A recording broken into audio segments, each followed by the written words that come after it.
سکتا ہے آپ لوگوں کے اندر. ٹھیک ہے. اسی طرح ہم دیکھتے ہیں نوجوان اپنی زندگیوں کو گانے بجانے اور موسیقی میں برباد کر رہے ہیں. باہر ہے تو کان میں وہ ہینڈ فری لگا ہوا ہے، کار میں ہے تو کار میں کچھ چاہیے، لیپ ٹاپ ہے تو اس میں بھی کچھ بجنے والا چاہیے، ڈیسک ٹاپ ہے تو اس میں بھی کچھ سننا ہے. موسیقی، یاد رکھیے موسیقی دل میں نفاق پیدا کرتی ہے. عبداللہ ابن مسعود رضی اللہ عنہ کا ایک قول ہے کہ موسیقی، یہ گانے بجانے کے آلات دل میں منافقت، نفاق پیدا کرتے ہیں.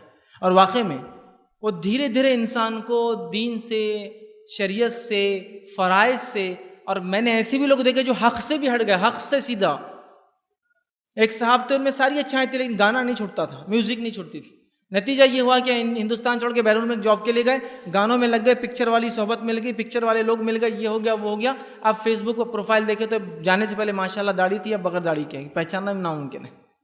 موسیقی چھوڑیے اس لیے کہ اپنے نفس پہ قابو پائیے. یاد رکھیے قابو پائیے، بڑی اہم چیز ہے.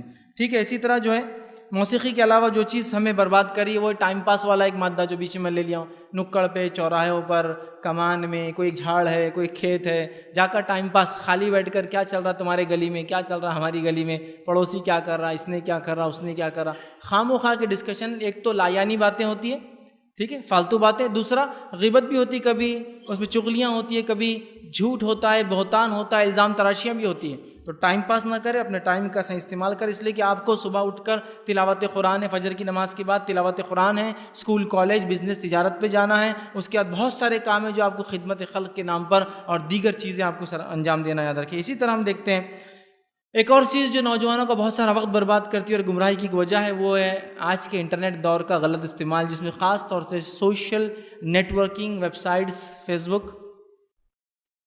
فیس بک کے یوزرز کا تو یہ حال ہے کہ رات میں 4 بجے کمنٹ کیجیے آپ. چونکہ میں سفر کرتا ہوں تو کبھی ایسا سفر ہوتا ہے کہ وہاں تو دن ہے لیکن یہاں رات ہوتی ہے. ہندوستان میں 2 بجے کو اسٹیٹس اپڈیٹ کر دیا، پروگرام یہاں ہے، میں پروگرام یہاں اتنے بجے، جو لوگ آنا ہے رجسٹریشن کرا لے. تو رات کے 4 بجے لائکس آتے اس پہ. اب پریشانی ہے کہ ہندوستان میں رہنے والا رات کے 4 بجے کیا کر رہا. تو ایک بار ایک شخص سے میں نے پوچھا، یار تم رات میں 2:30 3 بجے لائکس کرتے ہو، جبکہ میں جس علاقے میں وہاں ابھی رات کا ٹائم شروع نہیں ہوا، اور تم لائک کیسا کرتے ہو؟ تو بولے میں نے نوٹیفیکیشن پورے چالو رکھا. بولے جیسے ہی آپ کا نوٹیفیکیشن آتا میں نیند میں سے اٹھتا، لائک دباتا، پھر سو جاتا. مطلب اتنا اٹینٹیو ہے کہ رات بھر اس کے وہ کچھ خاص لوگوں کے نوٹیفیکیشن آواز کرتے، وہ اٹھ کے جواب دیتا اور سو جاتا. تو کوئی رات کی نیند نہیں ہوتی تو صبح یہ کیا تجارت کریں گے اور کیا پڑھیں گے اور اس کے کس چیز میں دل لگیں گا. سمجھ رہے آپ بات کو؟ تو یہ فیس بک، سوشل، مطلب اتنا اس کا ٹھیک ہے، اس کا صحیح استعمال بھی ہو سکتا ہے. چونکہ انٹرنیٹ کیا ہے معلوم آپ کو؟ انٹرنیٹ ایک بازار ہے، وہاں کوئی بھی چیز طرح کی پروڈکٹ بکتا ہے. اب اپنے آپ کو بچانا ہے کہ کیا بیچتے ہیں آپ اس کے اندر. تو صحیح استعمال کیجیے اس کا. پھر یہ نہیں کہ آپ رات بھر دن بھر. اس لیے میں نے کہا جو آدمی ہینڈ سیٹ سے آدھا گھنٹہ دور رہے اس کو تکلیف محسوس ہو رہی ہے، اس کا مطلب بیمار ہے وہ. تو فیس بک، ٹھیک ہے. پھر محرم غیر محرم کی کوئی تمیز نہیں، ٹھیک ہے. عورتیں آ رہی ہیں، لڑکیوں سے بات چیت چل رہی ہے دین کے نام پر، ٹھیک ہے. اور کئی گمراہیوں کی سبب ہے. دوسرا ایک ہے واٹس ایپ کا تو حال یہ ہے کہ ابھی اجتماع بھی چل رہا تو کچھ لوگ ایک بچتا ہوں گا، آ رہا ابھی اجتماع میں بیٹھا ہے، تنگ مت کر، بور مت کر، سن رہا میں ابھی درس کو، وہاں بھی چالو ہے کنٹینیوس. ٹھیک ہے. حالت یہ ہو گئی کہ اگر شادی کے لیے جا رہا اور سامنے اس کا خطبہ بھی چل رہا تو وہاں بھی کمنٹس رہتے، شادی کے لیے بیٹھا، یہ کر رہا ہوں، ابھی قبول بولنے والا ہوں، اور یہ کر رہا ہوں. ادھر سے وہ کمنٹ دے رہا بہت اچھے اور فلاں، اور اس میں لگا دن بھر. مطلب جو موجود ہے ان سے غافل ہے، اور جو غائب ہے ان سے فل ٹائم جڑا ہوا ہے.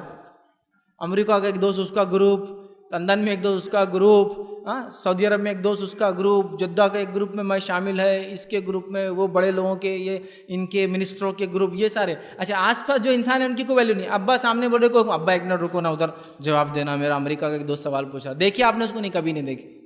اندازہ لگائیے. یہ چیزیں ایک مارکیٹ ہے، اس کا استعمال کچھ بھی ہو سکتا ہے. میں کہوں گا صحیح استعمال نہیں کر سکتے تو چھوڑ دیجیے، مت استعمال کیجیے. بہت ساری بار نوجوان سوچتے ہیں ان کے پاس نہیں ہے، میں بھی اب واٹس ایپ لیتا تھا، میرے پاس اگر ایک ہینڈ سیٹ آ جائے تو. مت سوچیے وہ خیال، اس لیے کہ جب آ جائیں گا تو تھوڑے دن بعد اپنی زندگی کو آپ پریشان کن پائیں گے اور ترقی سے رک جائیں گی آپ کی زندگی. سوائے اس کے کہ پھر آپ کو استعمال کرنا آتا ہو اس کا بالکل صحیح، کہ اتنے ٹائم سے اتنے ٹائم کھلا، جواب دیا، اس کے بعد اب اگلے دن میں سے امید کرنا کہ میں کھولوں گا. دن بھر کیا میں کوئی انسان اتنا رکاما ہے؟ ایک صاحب ایک دن بولنے لگے کہ ارے ایک بہت زبردست آفر چل رہی. میں نے کہا کیا؟ بولے 10 پیسے میں آؤٹ گوئنگ. کیا بول رہا ہے وہ؟ 10 پیسے میں آؤٹ گوئنگ. مطلب 10 پیسے میں آؤٹ گوئنگ وہ سستا ہے لیکن میرا ٹائم بہت مہنگا ہے نا. میرے پاس کہاں ٹائم ہے کہ 10 پیسے میں 1 منٹ والا بات کروں. کمپنی 10 پیسے چارج کر رہی ہے لیکن میرا ٹائم کتنا مہنگا ہے. آپ بھول جا رہے ہیں آپ بہت قیمتی ہے. وہ 10 پیسے کے چکر میں 1 گھنٹہ آپ بات کر رہے ہیں, آپ 1 گھنٹہ اپنا برباد کرے گویا آپ 10 پیسے سے بھی نیچے ہے. وہ اسکیم 10 پیسے والی ہے لیکن میں کیا اتنا سستا ہوں کہ 10 پیسے کا ہے تو میں بات کرتے رہوں کسی سے بھی. ٹائم کس کے پاس ہے؟ نہیں وہ فری رات بھر کیا کر رہا, سو مت اٹھ, فری ہے میرا, بات کر چل اٹھ. وہ بول رہے یار بس کرنا, کتنی دیر فون لگائیں گا تو 10 پیسے منٹ. لیکن آپ کا ٹائم بہت قیمتی ہے, 10 پیسے والا نہیں ہے آپ کا ٹائم. آپ ہزاروں روپے کا وقت برباد کریں, یاد رکھیں, اس لیے کہ آخرت میں تمام دنیا میں جو کچھ بھی ہے نا وہ بیچ کر ایک نیکی پرچیز اور خریدی نہیں جا سکتی ہے, یہ بولنا چاہ رہا ہوں. تو آپ بہت ساری نیکی کر سکتے ہیں, ورنہ سو جائیے. سونا بھی بہت اچھی چیز ہے. اگر آپ صبح فجر کی نیت سے سوتے ہیں تو رات میں سونا بھی عبادت ہے نا. تو کچھ نہ کچھ اچھا ہی کر رہے ہیں آپ, اس کا مطلب. تو یاد رکھیں, استعمال کیجئے لیکن صحیح استعمال ہو. اب آئیے. السلام علیکم. آپ بھی ہمارے اس کام میں تعاون کریں اپنی زکات و صدقات کے ذریعے. ڈونیشن ڈیٹیلز کے لیے ڈونیٹ اس پر کلک کریں. اگر آپ کو ہمارے ویڈیوز پسند آئے ہیں تو اسے شیئر کریں اور سب کے حقدار بنیں. روزانہ ہمارے ویڈیوز کو پانے کے لیے ہمارے یوٹیوب چینل کو سبسکرائب کریں اور بیل آئکن دبائیں. ہم سے دیگر سوشل میڈیا پہ جڑنے کے لیے ویڈیو میں دیے گئے آئی ڈی کو سرچ کریں. جزاک اللہ.